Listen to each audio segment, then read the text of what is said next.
7 million. People on the streets knew who I was. I had this pressure to always try to fit in. You're there like feeling like you need to prove yourself. I always have been ambitious. What was it about you? Owning Manhattan came out. The craziest story. Was there a moment when you felt like, I've done it, I've proved myself? Oh my God, iconic moment. It's just so lonely. I'm a go-getter. I'm a hustler. I work hard. I'm She's a New Yorker. I'm still a New Yorker. If you can make it here, you can make it anywhere. Like, that's the best advice I could give. Oh my God, you just sold how much? Get to the studio right away. Breaking news, we have Jessica Markowski from Owning Manhattan on her way to the studio right now. She's a content creator, a luxury real estate baddie, and a reality TV star, and she's about to tell us everything about season 2 of Owning Manhattan. She also never wears an outfit twice. Fashion, real estate, money. Jessica Markowski. Okay, sweetie. Okay, sweetie. Okay, sweetie. Okay, sweetie. Okay, sweetie. The Okay, Sweetie show. You're clearly a fashion girly. Yeah, thank you, thank you. Have you always been into it? How'd you get into it? I've always been into fashion just because my family comes from Europe. And, you know, when they moved to America, I think I always had this thing in me where I always want to look a certain way. So as a young kid, I've always like tried to present myself the best, you know, because here I am, this like immigrant girl. I always needed to like prove myself. It was always like in my DNA to really like try harder. So, you know, and especially going to like middle school on the Upper East Side, like I had this pressure to always try to fit in.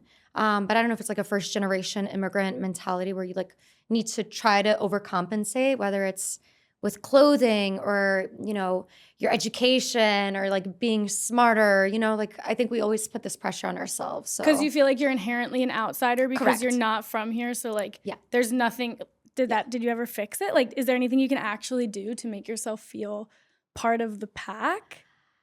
I mean, but then because of fashion, like, you know, because of me always trying, it just became a part of me and I just embraced it. Yeah. And it's no longer like trying, I just accept it for loving fashion. But I know that in my early years as a kid, I would always try so hard to be like, I am an American and like I fit in.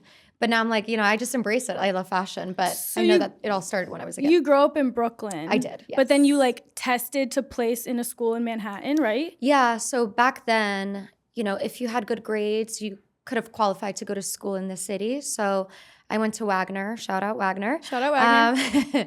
On the Upper East Side. And so, yeah, I went to elementary school in Brooklyn and then middle school I went in the city. And then did going from Brooklyn to Manhattan also make you feel Yeah. like you had to prove yourself? For sure. You know, it's like that Gossip Girl Jenny story. Full you know? Jenny Humphrey story. Full. Like I'm like the real life version of it. Yeah. You know, it was just like the shift of growing up in Brooklyn and feeling fine. But then as soon as I went to, you know, middle school on the Upper East Side, literally on 76th Street, like prime Upper East Side, it was just such a like culture shock for me. Like, wow, like this is a different world, you know, like the manicured streets, everyone dressed so beautifully, cars dropping off kids, parents working, you know, these top level jobs, you know, like I grew up in a very working class family neighborhood, you know, everybody was like a Polish immigrant trying to make it in America. So it was just such a shift for And that me. must have been like brutal kind of. Yeah. Because people are mean as fuck in middle school. Oh, I was called kielbasa, which is Polish sausage. I was called Polak, which is like slang for like being a Polish girl. Yeah. There's a few things people said kurwa, which is like fuck, you know. Definitely like they pushed hard that I was like an outsider. But you know, it made me stronger. It's probably why I speak the way I do and I don't have that Brooklyn accent. Just because like I was forced to grow up a certain way, whatever that way is. But you like were bullied. Yeah, in sure. middle school. Yeah. So I was going to ask this because like right now, the way that I view you and I feel like probably the world views you is like obviously hot, popular girl. Yeah. Yeah. Like, is that how you were in middle school and high school? I was maybe more popular in elementary school, but then when I got into middle school, just like that Upper East Side, like I was no longer that popular because I was that outsider and people just bullied me for being like this like Polish girl. So that was like the only Brooklyn that's the only girl. ammo they had, really. You know, because back then Brooklyn wasn't cool, right? Like now Brooklyn is like the hot spot, but back then, like it wasn't. Yeah. Like it was you were literally frowned upon if you're from Brooklyn. Like now, like if you're from Brooklyn, like now people love me because I say I'm from Brooklyn, but back then, like that wasn't the case. It was more of just like, oh yeah, like she's from Brooklyn. So you have like from the beginning, you have a really like keen sense of, okay, I know that I need to present myself in this certain way in order to kind of just survive middle school and high school. Yeah. And what is that way? Is that like just like looking chic? Because like Europeans are chic. Yeah, I mean, I was always learning. You know, I didn't always have great fashion, right? But again, like I think my mom also enforced me to like always try to like look presentable. And I think she like tweaked me along the way, you know, like brush your hair, like, you know, put on a nice outfit. Did your parents presentation's key. Did your parents share that like positioning value of yours? Like, do you think they instilled that in you, or do you think that's something you just naturally picked up? I think it was a little combination of both. I think, you know, as being a mom, you always want your kid to like either get good grades or, you know, look nice and presentable to the world. But I think it was like me realizing I need to really work on myself in order to fit in or be accepted, because it was rough out there. I bet it was rough out there. Yeah. But, you know, maybe my mom probably knew, but maybe she didn't, you know, but I always just tried to fit in to whatever that fit in was. Yeah. And then, but then if I'm correct, you get scouted to become a model in high school? Yeah. So in high school, been pretty validating. Yeah. I think, you know, when I got scouted to become a model, I realized like, wow, people are like realizing like, you know, I have this, people are realizing my beauty instead of bullying me. So I kind of like wanted to try it out. And, you know, I did it for a few years and then I got into content, became a content creator, and then also head of communication for a company right out of school. How the fuck did you do that? So the craziest story. So I have a marketing background, but I was filming a commercial for that app. As I'm filming the commercial for this app, being the model on it, the co-founder was like, what are you going to do when you graduate? And I said, well, I want to do something in marketing. I just don't know what that is yet. So she was like, let me interview you. And actually never share the story. She interviewed me and she's like, okay, I want to give you the job to be head of communication for this company with Kim Kardashian. How crazy is that? Yeah, like what was it about you, do you think? I don't know. Is it like are you just like walking into a room like, okay, I've been thinking about since middle school the way I need to be. I've been accepted for like A, B, and C, the way I look. Like were you conscious of like shoulders back, walk into the room, have like the swag? I mean, I think because I did content creation before joining this app, I think I saw where the world is going, how influencers are really going to monetize off of what they wear. And I really saw that, and I saw this as an opportunity, like this makes sense for me. So, you know. And then of course, like, you know, yeah, I think that it's all it took. I think I became so passionate about like learning about this, and yeah, I got the job to run it. How long were you at that company? I would say a year and a half, 2 years. Okay. Yeah. And then you go into luxury real estate. And then I wanted to do like content creation, like purely myself. And because you're making money off it at that point. Yeah, of course. Okay. And then I realized like I just want to like make it my own, like pour all my heart and attention into it, you know, partner with every single brand I can, you know, become a walking advertisement for like every brand I possibly can. And I did. And then as I'm creating all this content, I created content for a team over at Compass, and they actually said that you probably should get your license. I'm a bit obsessed with people just being like, actually, like, you're good. Like, it didn't seem people like guided me around. Like, I didn't have a vision of how my path was going to be. It was just more people realizing what I should do. And I'm happy that that happened, because as I was creating content for a team at Compass, I was generating leads. And then I'm like, wait, I am this content creator that's generating leads through social media.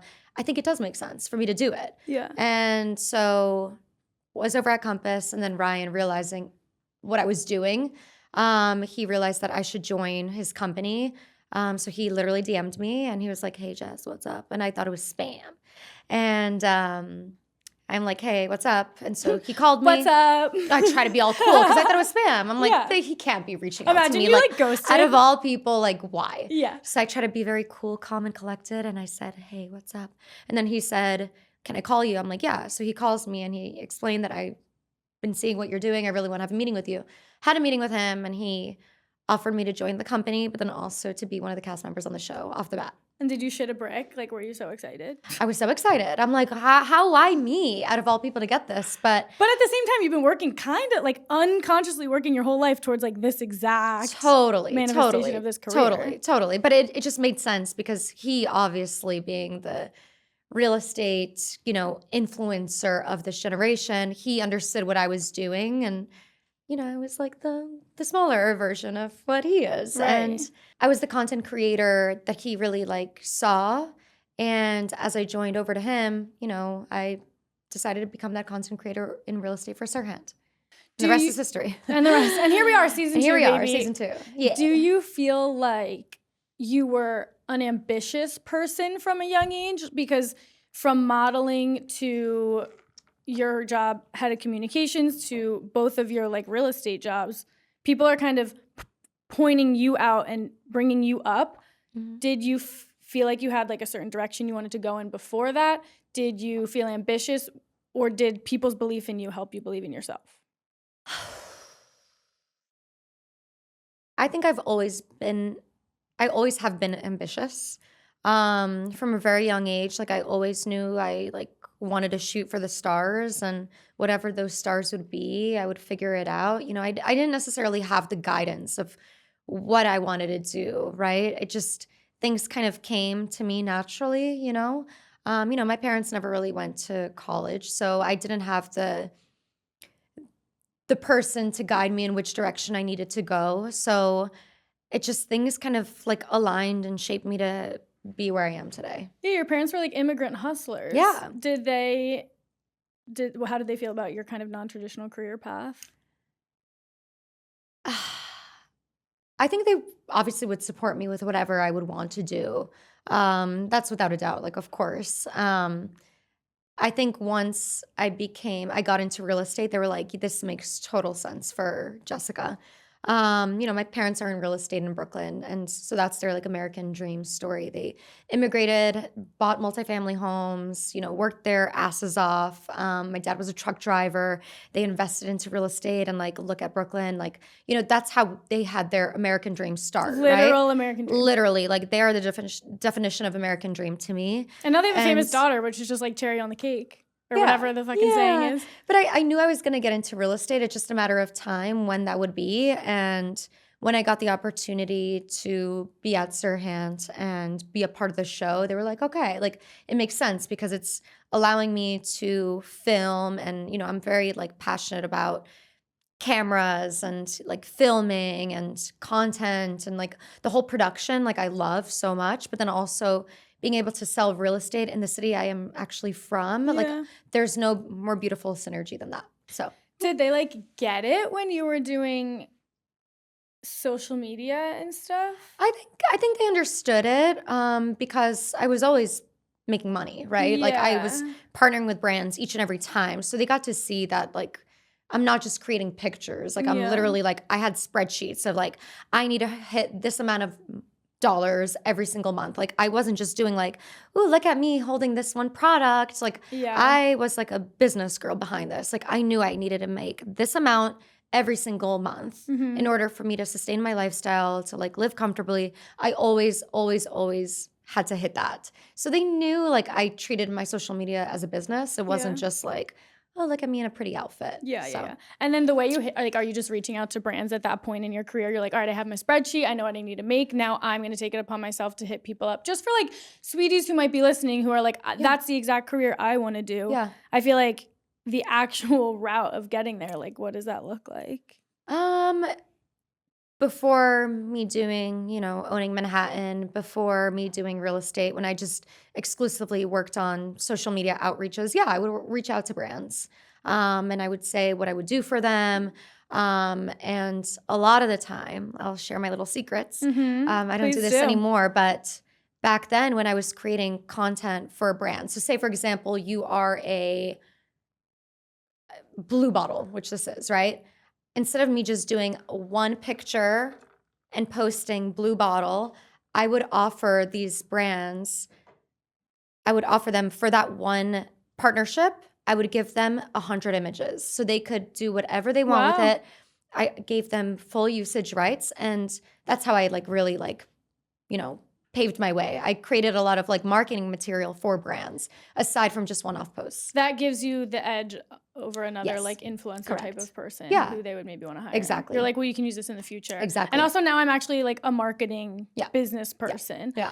So the way that like, So that was my edge through the content world yeah. before getting into real estate.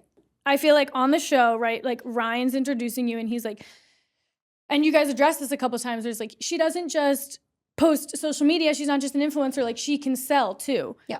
And it's an interesting thing to me because it feels like it's almost devaluing the social media influencer side of you.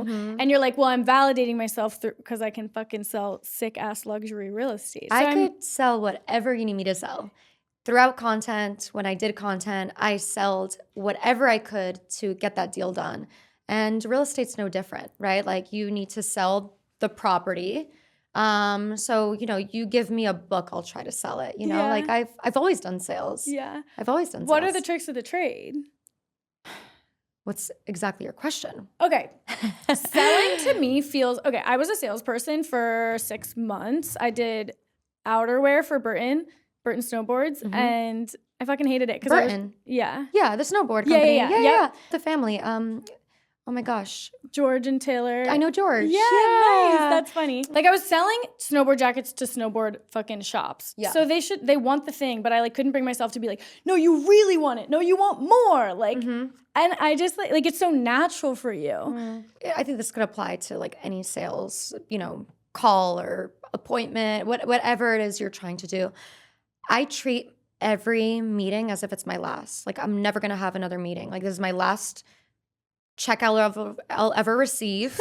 That's how I approach every single meeting I have. Like this is the last check I will ever have. Like I'm gonna sell this. Do you live in a constant state of fear and anxiety?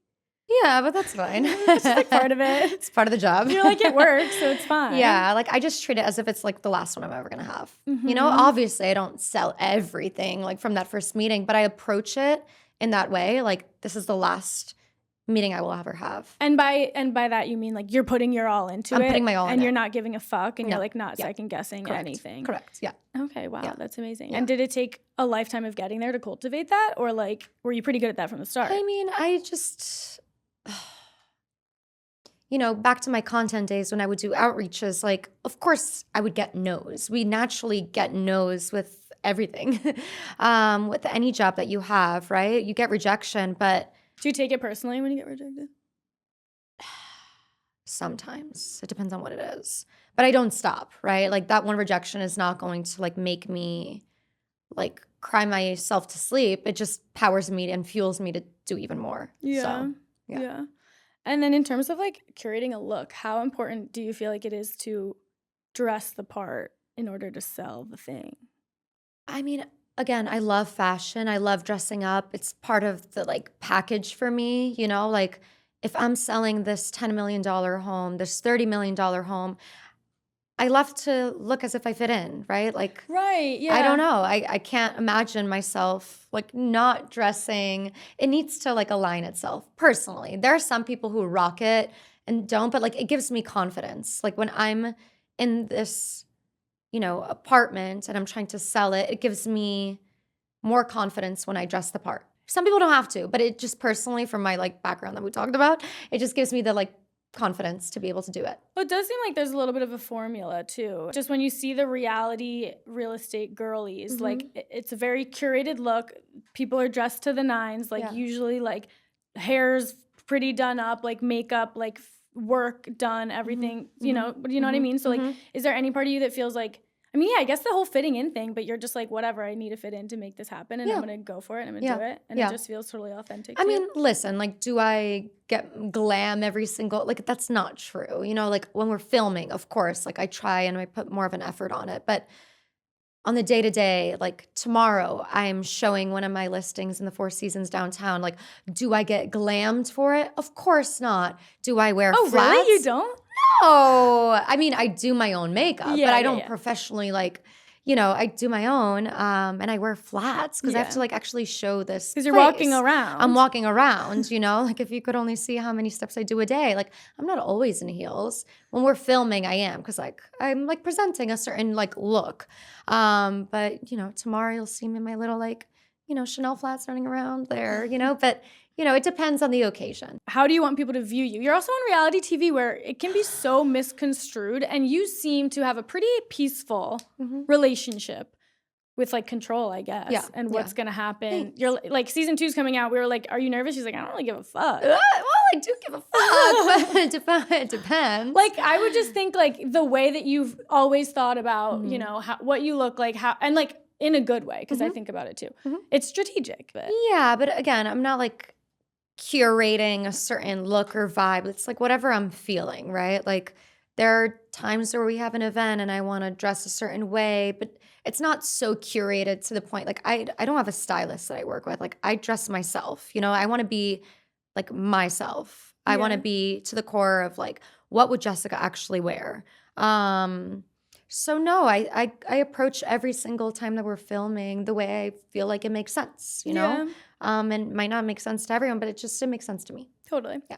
I also want to talk about like being surrounded by girls, because in the show there's so much like girl drama. Yeah. But like you and Chloe are friends now? We're friends now. Yeah. Can you tell believe it or not. Can you tell me? Of course. So we realized, and I don't want to speak on her behalf, but we're more similar to each other than we thought. I think you'll see on season 2, we have like a lot of moments of like pure like bliss and laughter and like commonalities. And she, to me, strikes me, and I know for a fact, she's just like a real girl. And we like shoot the shit with each other, and it's just so organic and right. Of course, we had a big fight. I think in season 1, we didn't necessarily know each other. I was new at the company. We just naturally would just like start a fight because the whole like Savannah and the podcast and everything that came from that. So we naturally like bickered at each other just because of that. But after filming and after the show came out, we had a coffee and I'm like, damn, I really like this girl. And we were more similar to each other than we thought. Yeah. So here we are. We're actually friends. That's really mature. So you guys both watched. So you like watched the show because you didn't spend that much time with her before. Yeah. Like, wait, she's cool. Like, she's so cool. Maybe there's an opportunity here for me to befriend this girl. Yeah. Which would be more beneficial for me. Because you seem not that it's beneficial. It's just like, we just like connected. And I'm like, wow, like I really like her. Yeah. And that's all that it took. Yeah. I think when we're filming, we don't get a chance to get to know people all the time. But after we finished filming season 1, we hung out. I'm like, damn, like I really like this girl. It's just as simple as that. Did being the new girl on the show like bring back a bunch of feelings of being the new girl in the middle school in Manhattan? Like, was there any rush of emotion? Ooh, that's a really good question. Probably, yeah. I would definitely. be like, definitely. It's like you walk in and you're just like, everybody's judging me. Everybody's just like, So I felt like, for sure, it like came back to me. Now that I'm thinking about it, like it definitely like there was that moments of like fear of feeling like I belong here. And there's always like elements of people like, oh, why is she here? She should not be here. Like, oh yeah, of course, and then they're like judging me based on the way I like look or whatever. Just like people are just like quick to like come up and say whatever they want. So yeah, for sure. When I just joined the company, there was elements of that, and that's probably why, we had those moments on season 1, right? Because you're there like feeling like you need to prove yourself so hard again. Yeah, and like. There was a lot of that drama with Jonathan and Savannah, and she was new and she didn't prove herself yet. Yeah. And like, I guess in your instance, the proving yourself is just like, just check the scoreboard. You've sold a bunch in real estate. Like, I cancel out that noise so much. People are always quick to say like, oh, she shouldn't be here because she didn't do X, she didn't do that, she didn't perform there. But like I have, and I'm constantly growing. It's part of the business, right? Like you're constantly, every year, you're doing more deals and more deals and more deals. And I think people are just quick to, say that she shouldn't be here, she shouldn't belong. But it's like I'm constantly doing more and more every single day. How do you dress to get what you want? How do I dress to get what I want? Come prepared. Like, know your shit. It doesn't matter how you dress. It doesn't matter if I'm wearing the most expensive outfit in my closet. Like, of course, dress nice, but come prepared. Like, know what you're there for. And don't let anything hold you back from getting it. If there are if there's a young girl out there right now listening that wants to get into real estate, what do you think are the most important traits that someone can have? Like as a person? What are the most as a important real traits? estate. Yeah, if someone wanted to be you, regardless of the reality TV. Yeah.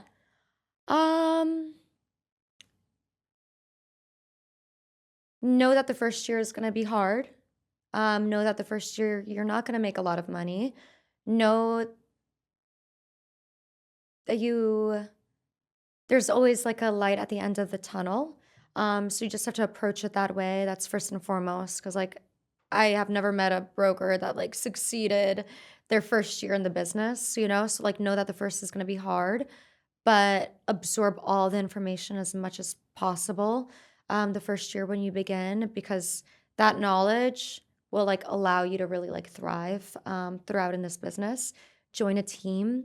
I think that's very important because you need someone to mentor you throughout this journey that you're about to like pursue. Really study people, study people online on what they're doing. And honestly, just have a mentor. Like that's the best advice I could give for anybody who's starting. Don't try to begin solo. Really like try to like shadow someone the first year. Like really learn the business. That's a big mistake that I made personally. I did join a team obviously, but I think just like really take every single meeting. So like study everything, write down notes, bring a notepad, write everything down, like study everything as much as you can when you just begin, because you're going to have to make up later, to miss what you could have the first year. Just like study. I know the first year you're not going to make a lot, but study your material as much as you can.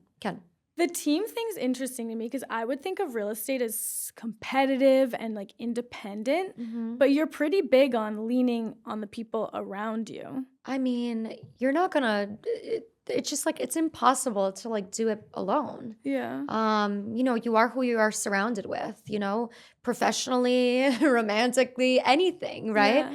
So I think like joining a team that could shape you and mold you is so important.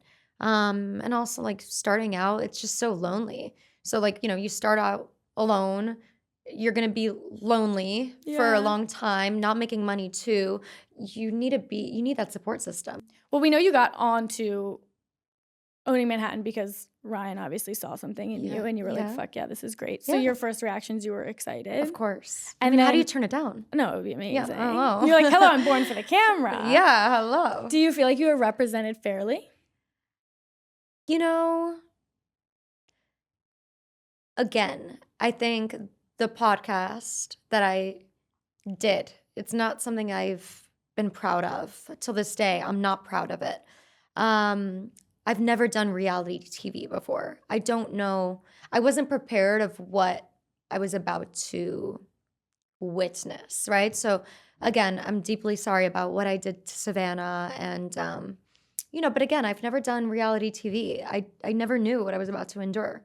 Never knew. Yeah. So what was your question? Do you think you were represented fairly? I think I'll take full responsibility for what I did, like it's not like I created this just to create drama. Like I did actually say these things. I was presented authentically, even though this authenticity didn't look good on me, but I did something in an authentic way, which I'm not proud of, which led me to, I had to pay the repercussions, right? Of course, you'll see on season 2, spoiler alert, I did apologize to Savannah because I'm not proud of what I did. I did partner with Jonathan, which led me to make decisions that I'm not proud of. I did apologize to Ryan because I knew to the core I wasn't proud of what I did, right? So, you know, to the core, I remained authentic, but that came with a lot of repercussions that I had to like fix and aid throughout it all. Were you worried you were going to get fired? I mean, of course. Yeah. Because it seemed like in the show you got ahead of the apology. Yeah, I think like when that came out, I knew that I need to talk to Ryan. And I wrote to Ryan like, hey, Ryan, I really want to talk to you. So like it was an authentic reaction to all that went down.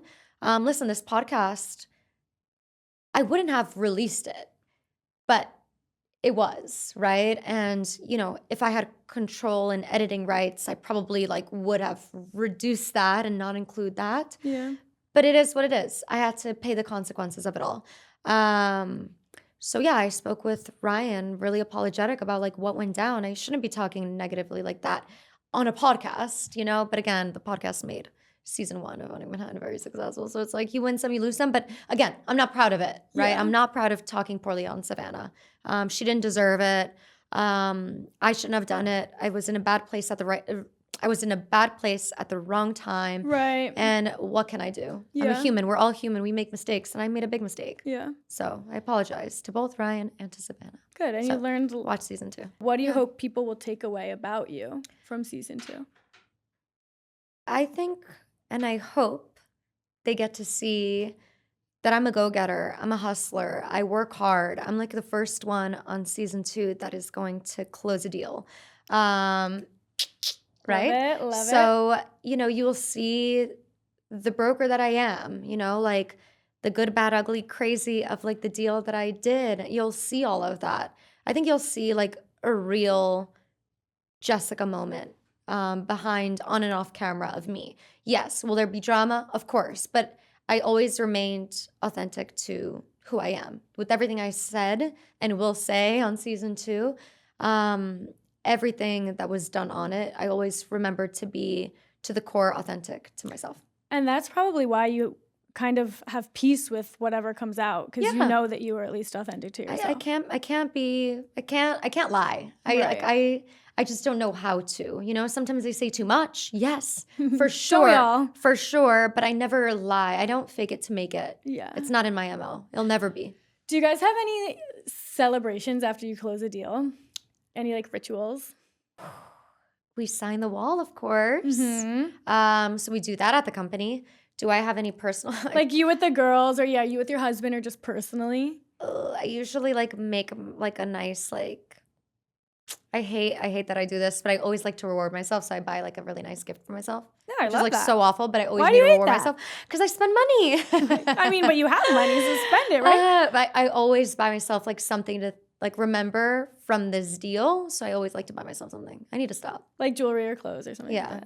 Yeah. Something to remember like that is from that deal. I like across the street and I'm like, So I bought no, it's a myself really good job. Buy yourself that skirt. I have to. Yeah, I bought myself like a really nice watch from what I sell on season 2 of Owning Manhattan. Because I'm like, I need to remember that I did this deal on season 2 and I did it fast. So oh, I like that. That's how you got the watch. hey. Cute. Yeah, like watch yourself. Like Yeah. I did that season 2. Hello. I mean, little Yeah. Brooklyn Jessica would be so She'd be so proud of herself. So proud of herself. I know. Is there any superstitions that you have before like a big showing? Ooh. My mom has engraved this in me. Whenever I know I'm about to get an offer or I know I'm about to like have a signed contract that day of, like I never say it to anybody. Like I don't talk about it until it's actually done is when I like say it. I'm very superstitious about that. I think many agents are like, we don't talk about it until it's actually like wired. Because you don't want to like jinx it. Yeah, you don't want to jinx it. Yeah. You don't want to talk about it. I think that's kind of So better. my mom, when she asked me, she's like, "How's it going?" I'm like, "Don't talk about it. Don't even ask. Like, no. I She- feel like she that's taught me better that than way. being like, I'm working on this thing. It's like, that's cool, why- believe it when we see it. Yeah, exactly. That's why know? like I don't talk too much, because like I can't like I can't because of the superstition, Mhm. That's why, like, even when we record season 2 of Owning Manhattan, like, I don't say too much because, like, I'm very superstitious about it. Mhm. Yeah. Yeah. Until it happens, until it's actually done. Till it 'Cause happens, then I, and it's like, like, and then it's like, talk about it. it's like, Like, oh, once it's Jessica, done, that's a lovely new watch. I'm loud and proud, Yeah. But until that happens, like, I like that. yeah, Classy. classy. Moving in silence. Hey, It's like an that's all. assassin. That's right. Mm-hmm. Thank you for understanding. I totally understand. So we named our show the Okay Sweetie Show because to us, it's like, someone, whoever it may be, can be dismissive or condescending or like, kind of counting you out. Mm-hmm. So do you have an Okay Sweetie moment that you can think of that you'd want to share? Like, from the show or just, like, From in anything, life? yeah. I think just in general, like, my life of, constantly always trying to prove myself, like, as we talked about a lot through this episode of me with you here today, it's just like, whenever people have doubted me, it was always just like, okay, sweetie, like, it's fine. I'm still doing it. I'm still doing me. So it's like it's always a constant reminder in my life, like, okay, sweetie, I still got it. I'm still doing it. Okay, sweetie. Was there one specific moment where you felt like, because yeah, right, we've talked about this theme of Mhm. proving yourself. Mhm. Was there a moment when you felt like, I've done it, I've proved myself? I think once season 1 of Owning Manhattan came out and, like, the feedback I received, the growth I had from season 1, like, I kid you not, the next day, like, once people, like, watched Owning Manhattan in New York City in particular, like, people on the streets knew who I was. It was, like, the craziest moment. That's when I'm like, wow, fuck. Like, people in this Trader Joe's, like, know who I am. I would love People that. on the subway, like, now actually know who I am. Because I still take the subway. Like, I'm not this bougie bitch, Like, I still, like, I'm a She's real a New New Yorker. Yorker. I'm still a New Yorker. So I think it was just like a wow, fuck. I, like, made it. Like, New York knows who I am right now. Like, it's crazy. Yeah. Like, literally, like, 2 days ago, I kid you not, somebody DMs me on Instagram. She's like, I think I saw you on the subway with your dog. I'm like, believe me, girl. Yeah, that was me. Like, Absolutely. I still do it. But, like, yeah, that was like my aha, wow, I made it moment. And then do you listen to the Frank Sinatra song, like, in a whole new light now? If I can make it here, I'll make it Anywhere. We need Chloe to sing. Dude, we do. You don't have to answer Yeah, that. I'm no, just I mean, kidding. like, if you can make it here, you can make it anywhere for sure. Fuck Like, yeah. if you could actually make it in New York, I think Would you you can ever make live it anywhere else? Would you ever go to LA or anything? I'm sure I would do. I could do well in LA. I'm just from New York. Like, I don't see myself living anywhere else. Like, I know every street, every avenue, every, like, location so well because I'm, like, actually from here. My family lives on the other side of Manhattan, like in Brooklyn. Like, we're all here. It's hard for me to, like, begin from scratch somewhere else because this is all I know. And why would you leave? Why would I ever leave where I Yeah. grew up? Like, why? Yeah. Why? I mean, when it's New Because York I own City. Manhattan. Like, why would I ever leave? Sorry, she owns Manhattan. I own Manhattan. She's not leaving. I'm not leaving. No. All right, No. our final segment is called the final showing. We just like to ask sort of more rapid fire style your go-to like bad bitch outfit. Ooh. Well, I don't repeat outfits, so that's a hard one. I need to see your closet. Should. I mean, listen, I'm very, like, I'm not crazy. I, like, sell things. Like, I drop things off in the real all the time. Like, I don't overwhelm my closet. Totally. But, once I'm on a show, it's hard to repeat outfits a lot. What does your fucking... I hate to say it, but it's true. What does your prep for, like, a big thing look like? Like, you're obviously getting a new outfit. Yeah. Are we doing hair, makeup, nails, spray tan? Like For the show? Yeah. We're doing makeup. I do my hair a lot myself. Dyson or what? Just a curling iron and, like, a little hairspray. Like, I don't take it far with hair. Like, I like it very, like, simple. But makeup I definitely do professionally. Outfits, sometimes I shop before we're filming. Sometimes I already have it in my closet. Like, this piece I've definitely worn on season 2. There's certain, like, it's a combination of everything. Okay. Yeah. What is one product you can't live without? I cannot live without my phone. Mm, Like, I need it to survive in this world, you know? totally. Like, if I leave it behind, by the way, oh my God, iconic moment. I had a wedding this past weekend, and not my own, my friend's wedding. I didn't have another wedding. I was like, just run him up every like 6 months. No. So we got in a cab. As I'm in this cab, we go home, and I'm like, David, where is my phone? And he called it. And literally, like, 2 lovely ladies pick up the phone. They're like, oh my God, you forgot your phone in the car. And I'm like, you guys, like, can you please come back and return it? They're like, we're actually going back home to Penn Station. Like, we can't go because we need to make our train. I'm like, oh no, can you give this phone to the cab driver? And like, we'll tell him to drop it off where he dropped us off. And he was like, okay, no problem. So like, I pay him cash. I'm like, please return this phone. Like, I need this. You're putting it all in his hands. I have 3 pitches, like literally that Monday. Like, I need my phone. Like, going to an Apple store, wasting time, getting a new phone. I can't have it. No. So I literally like paid him to come back. And like, what an iconic moment. Like, these poor girls had to make their like train to Penn Station. But they did. They actually like gave the phone back to the cab driver. To like return to me. I'm like, oh my God. They were like angels like sent from heaven. I'm like, thank God. Because like, this is not what I need right now to lose a phone. When it comes down to it, I think New Yorkers like got each other's back. Yeah. You know? Yeah. East Coasters in general, I would say. I think so. I don't think you're going to want to answer this one, but tell me. Largest commission you've ever made on a deal? $7 million. Well, not of commission, but you know, you could do the math. But like, my someone did biggest deal math. was $7 million. Fuck yeah. I want to see what you bought after that one. Yeah. Your favorite restaurant in the city as a native New Yorker? Ooh. I love Via Carota in the West Village. Shout out. Yeah, I will be going shout there out. after this. Oh my God, you have to. One secret to selling everyone should know. Show up. Number 1 quality you look for when evaluating young talent in real estate. Drive. 1 word to describe season 2 of Owning Manhattan. For me personally, Yeah. ambitious. That's what I like to see. I'm excited. Yeah, you get to see that ambition.